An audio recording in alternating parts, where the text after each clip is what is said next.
In today's video, I'm going to teach you how to get hundreds more fonts in Google Docs. This process is straightforward and will significantly enhance your document customization options. Let's dive in.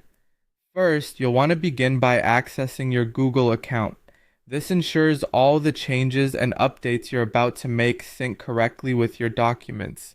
Once you're signed in, head over to Google Drive. If you're new to Google Drive, it's a cloud storage service where you can create and save documents, spreadsheets, and more, all accessible remotely. Once in Google Drive, navigate to the left side of the screen and click on New. This option allows you to create a variety of files, but for our purpose today, we'll select Google Docs. This opens up a new document where we can start working with fonts. Now, our primary goal is to add more fonts to Google Docs. Before we jump into adding them, it's crucial to familiarize yourself with the Google Fonts library. Google Fonts is a treasure trove of typefaces just waiting to be explored.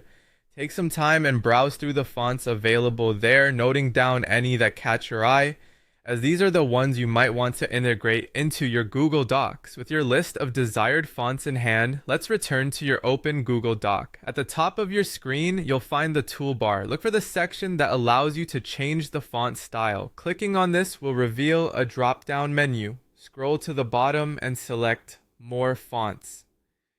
Here's where the magic happens.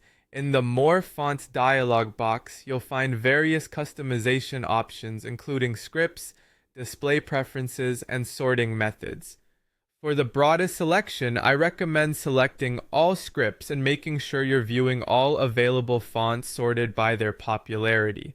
This ensures you have the most comprehensive view of what's out there. Using the search box in the upper left corner, start typing the names of the fonts from your list. As you do so, the fonts will appear in the selection window. You can click on them to add them to your collection in Google Docs. There's no limit to how many you can add, so go ahead and pick as many as you desire. Once you've added the fonts you want, you can start applying them to your document. Simply highlight the text you want to change and select your newly added fonts from the font drop-down menu. This way, you get to see them in action and decide which ones best fit your document style. And there you have it. You've successfully expanded your font library in Google Docs. I hope you found this tutorial helpful and that you enjoy experimenting with all the new fonts at your disposal. Until next time, happy typing!